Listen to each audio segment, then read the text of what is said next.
Mungkin kita yang merasa hidup itu let it flow aja lah gitu kan. Kita mulai menegaskan kembali, nggak bisa dong. Kita ini manusia harus berkembang. Kalau let it flow itu kan benda mati yang mengambang di sungai. Kita bukan benda mati, kita makhluk hidup. Maka yang perlu kita lakukan adalah bukan let it flow, tapi let it go. Nah, jadi untuk kesembuhan semuanya ini tidak hanya dari mental. Teman-teman nanti setelah ini perlu menambah secara holistik keseluruhan. Kebiasaan-kebiasaan yang tidak baik mulai kita kurangi, terus circle pertemanan kita yang toksik kita kurangi atau kita hilangkan, kita cari circle yang lebih positif. Secara gaya hidup kita juga perbaiki, karena kalau usus nih, kita bicara kesehatan, usus kita kotor ya teman-teman, maka hormon happy kita ini susah keluar.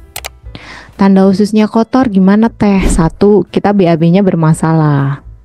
2, jarang BAB setiap hari. 3, sering sakit kepala. Jadi teman-teman bisa detox tuh, bersih-bersih usus biar membantu proses di dalam tubuh kita.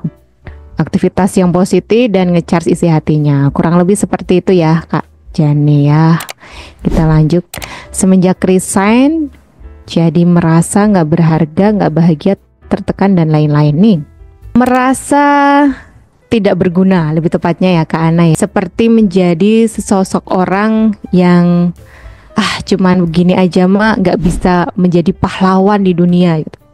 Kenapa? Karena waktu kecil kita nggak merasa berharga tadi. Kita melakukan banyak hal itu sebenarnya kata lainnya kita kayak pengen dilihat. Kayak pengen dibilangin, wah keren ya bisa ngerjain ini. Bukan oleh orang lain, tapi oleh orang tua kita sendiri. Sayangnya kita nggak mendapatkan itu. Nah, di usia 4-5 tahun itu maksudnya yang didapetin rasa berharga, validasi, apresiasi, dan pujian itu yang sering kita dapatkan ketika kita gagal. Waktu kecil ya. Kalau namanya berhasil diselamatin itu ya udah wajar, normal ya. Tapi ketika gagal, kita diapresiasi, kita divalidasi, kita dipuji, itu hal yang berbeda. Akhirnya ketika kita dewasa, kita nggak butuh tuh penilaian dari orang lain karena kita udah penuh ya.